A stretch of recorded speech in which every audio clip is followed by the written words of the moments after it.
I think this is kind of appropriate. At least for me it is. You know how sometimes the oddest things can send you from 0 to 10 on a white-hot fireball of fury scale?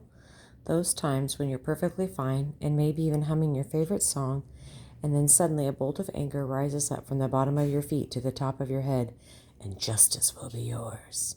In all honesty, it can be difficult to remember what Jesus would do in those moments. Because I'm sorry, the person who's in front of you at the grocery store with 14 items and the 10 items are less in line, may the Lord have mercy on her soul. Or someone is driving 20 miles below the speed limit in the passing lane on the interstate, we can only trust that God will hold that person accountable. I mean, what is it with all of our big feelings and big confrontations and big reactions? If someone else professes Jesus as Lord of her life, then why is she stirring up drama with her friends? Why would someone leave mean-spirited comments on social media? Why is a person so fired up, angry over being cut off in traffic that she'd roll down the window and scream some words that she certainly wouldn't repeat in church? I promise that I'm not being idealistic about this. I believe I've already expressed my own personal issues with people who ignore the guidelines for using the express lane. I just feel like maybe our collective fuse has gotten a little short, and as a result, it doesn't take a whole lot to set us off.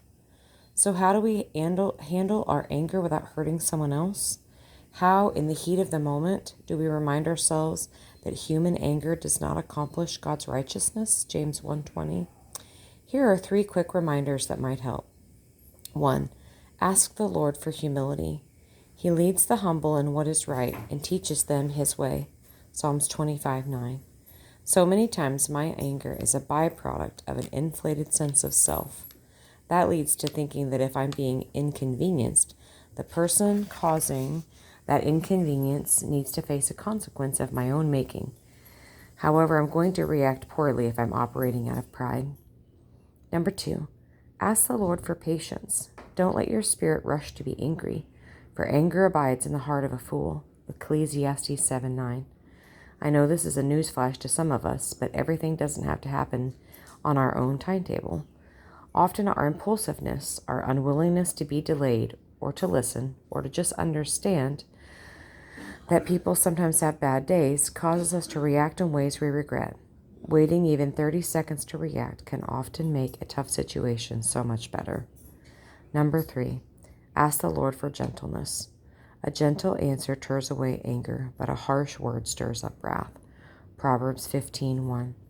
Just because we feel angry doesn't mean we have to act or speak out of that anger. We often can diffuse it in a tense situation by intentionally practicing gentleness when we might not necessarily feel like being gentle. I've also found that responding with gentleness calms me down. It's the gift that keeps on giving. And listen, I know none of these options are nearly as dramatic as honking your horn for upwards to 20 seconds and screaming, "Move it, Grandma," as you whip around the slow car while in the passing lane. I'm pretty sure, though, that Jesus would be on board with our humility, our patience, and our gentleness. Let's honor him with how we respond in tense situations today. Psalms 37.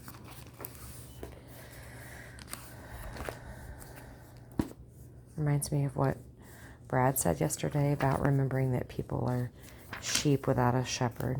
I wonder if that applies to people who claim they're Christians too. Psalms 37. Do not fret because of those who are evil, or be envious of those who do wrong. For like the grass, they will soon wither. Like green plants, they will soon die away. Trust in the Lord and do good. Dwell in the land and enjoy safe pasture. Take delight in the Lord, and he will give you the desires of your heart. Commit your way to the Lord. Trust in him, and he will do this.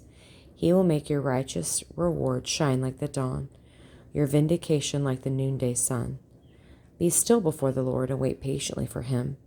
Do not fret when people succeed in their ways, when they carry out their wicked schemes. Refrain from anger and turn from wrath. Do not fret, it only leads to evil. For those who are evil will be destroyed, but those who hope in the Lord will inherit the land. A little while, and the wicked will be no more. Though you will look for them, they will not be found. But the meek will inherit the land and enjoy prosperity. The wicked plot against the righteous and gnash their teeth at them. But the Lord laughs at the wicked, for he knows their day is coming. The wicked draw the sword and bend the bow to bring down the poor and needy, to slay those whose ways are upright. But the swords will pierce their own hearts, and their bows will be broken. Better the little that the righteous have than the wealth of many wicked. For the power of the wicked will be broken, but the Lord upholds the righteous. The blameless spend their days under the Lord's care, and their inheritance will endure forever. In times of disaster they will not wither. In days of famine they will enjoy plenty. But the wicked will perish. Though the Lord's enemies are like the flowers of the field, they will be consumed. They will go up in smoke. The wicked borrow and do not repay, but the righteous give generously.